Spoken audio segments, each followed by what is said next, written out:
Hi, everyone. This is Bill Jurgens. I'm a member of the Vail Regatta Organizing Committee and also serve as the chair now for the Solidarity Committee. And we've made some giant strides with that committee, and so proud to, right before this, to have an intern join us.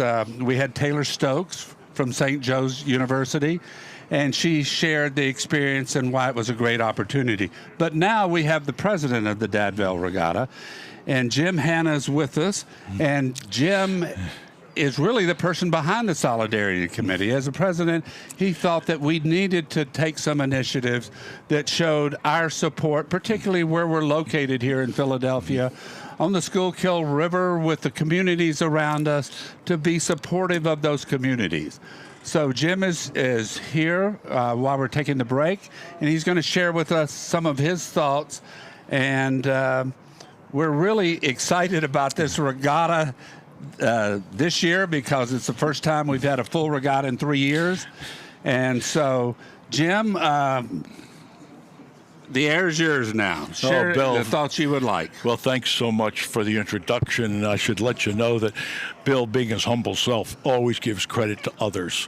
And he's the one who has been chairing our Solidarity Committee all year. He makes up the agenda. We meet monthly. He makes up the agenda.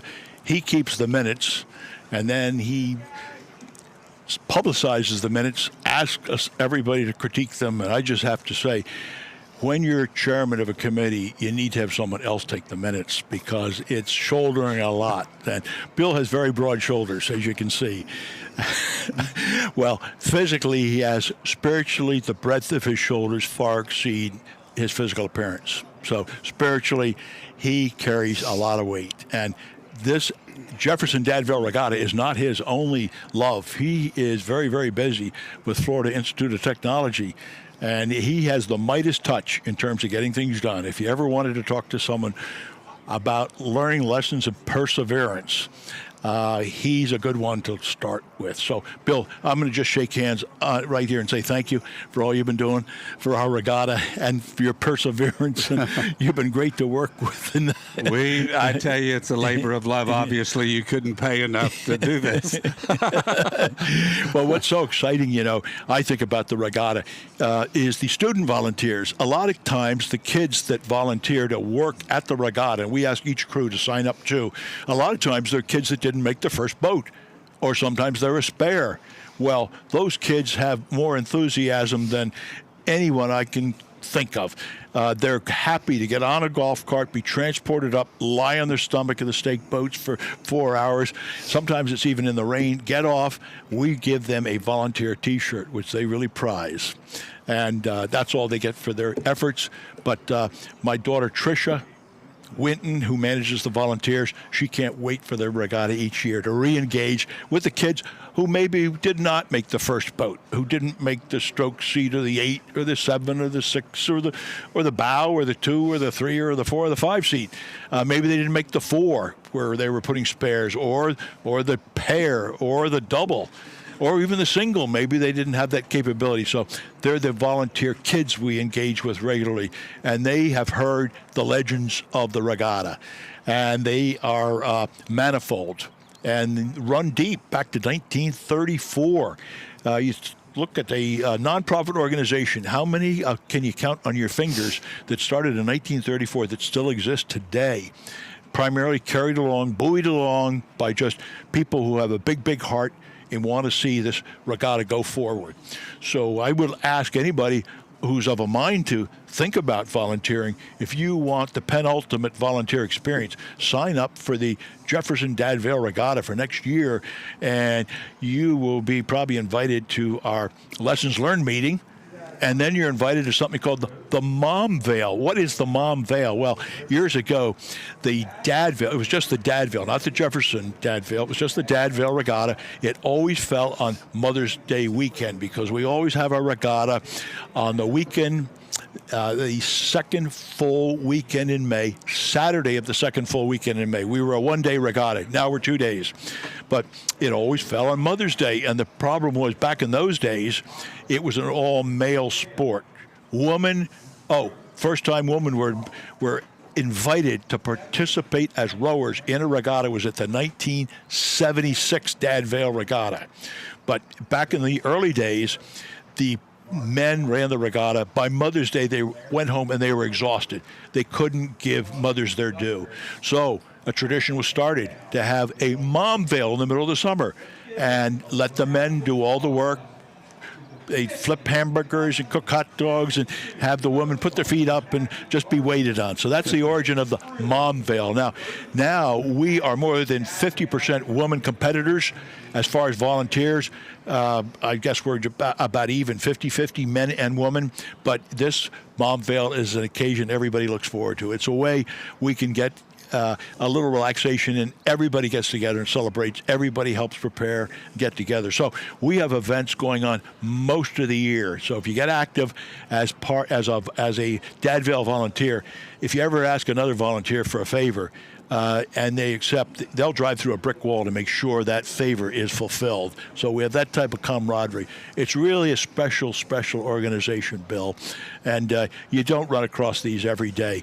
So if you're admitted to the fold as a volunteer, if you make the cuts, you're in for a really special time. You know, we had that event last night, and during the event, I see so many of my friends from back in the 70s and 80s that come here. They're officials now. Okay. And so I really enjoy seeing them and hearing about what's transpired in their lives.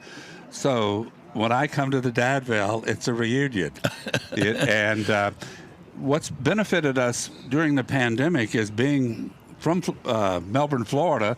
It's hard to make all the meetings, but we've had virtual meetings, and the virtual meetings has broadened our directors. So there's directors from all over the country that feel more involved because of the virtual meetings. And so when I see you, it's like I've been seeing you all year long, even though you give me a nice hug. It is a family atmosphere, and what impresses me most about the Dad Vail Regatta is that people understand one another, that we're volunteers, that we have other important jobs and family responsibilities, but we always get it done, and there's a huge level of commitment. And this is my 51st consecutive Dad Vail Regatta. Oh, congratulations, Bill. I remember having a banquet one night in Melbourne, Florida, a big banquet, and I could only stay Saturday till 1 o'clock. I had to get on a plane and head back to Melbourne. So that's commitment, I would say. Okay. That I was there as long as I could to support our teams. And the rowers that I talk to, every rower that I talk to says, this is my favorite regatta. This is the regatta I like to be at, because it's more than just races. There's an atmosphere. When I went over to congratulate Florida Tech yesterday on their 4-heat, they said, is that spaghetti for everyone? And so, tell us a little about well, we're fortunate. We have amenities. We have a title sponsorship, Jefferson. And we're the Jefferson Dad Vail Regatta. Independence Blue Cross also is a sponsor. So is PECO, Philadelphia Electric Company, also known as Exelon, and Coca-Cola. Without their support, we could not do everything we do. No, it's one thing we do that's special. We feed the athletes twice. A full meal on Friday, a pasta load, and again on Saturday. And there's something that, as everyone knows, when you break bread with someone, all of a sudden you've set up a little bit different and closer relationship. These kids, we've attracted crews from as far away as California, as far as north as Canada, and of course as far south as Florida, Bill. And you know, when these kids get a chance to meet one another, break bread with people from a place they've never ever visited, they develop a rapport with them, and they sense there's an esprit de corps, and there's a culture of Dad Vail, which is user-friendly. But one of the great things the volunteers enjoy, I think, is the camaraderie of knowing if there's a problem, we'll get it solved.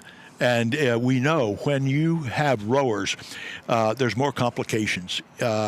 because the sport has its own set of challenges.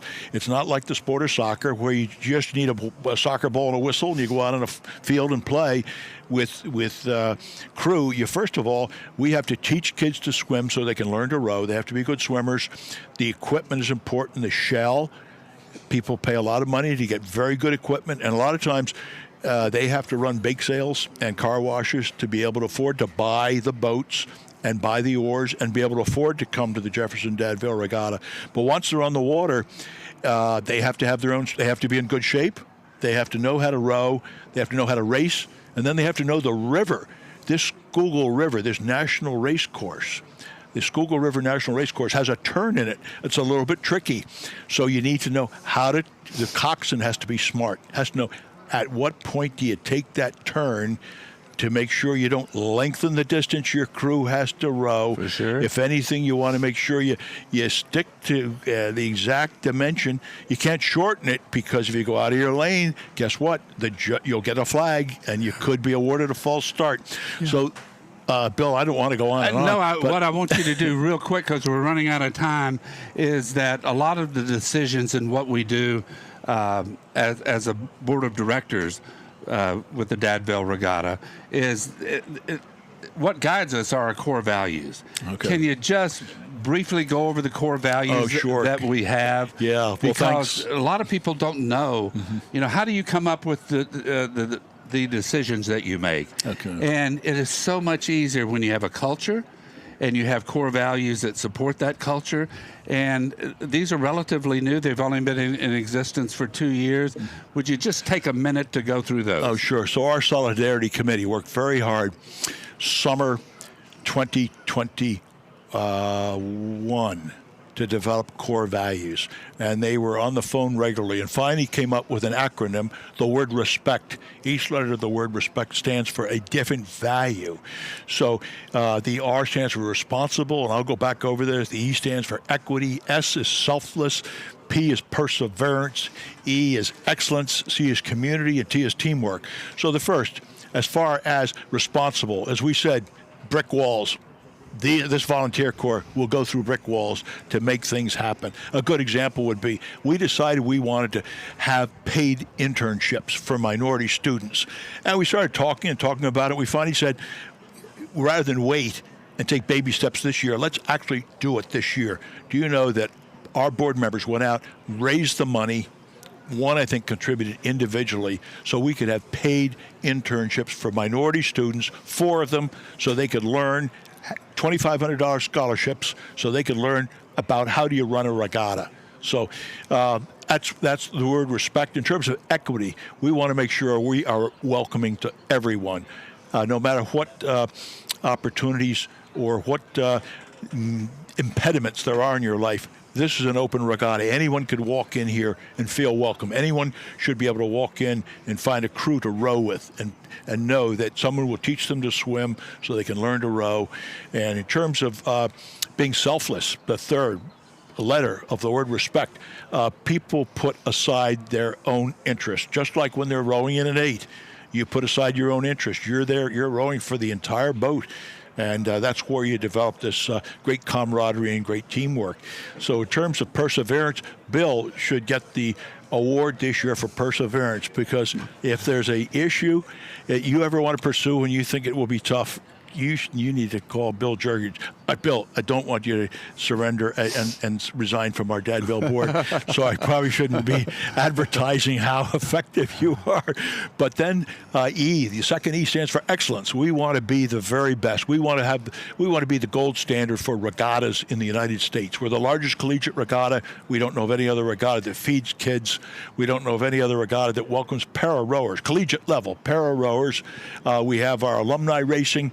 If you've rowed for a Dad Vail school and you want to come back and race and get together a crew, we'll let you boat it. If you never rowed and you work for a corporation in Philadelphia and you want to get a crew together, rather than talking about the competition at the water cooler, you can come down here and actually race against your competition.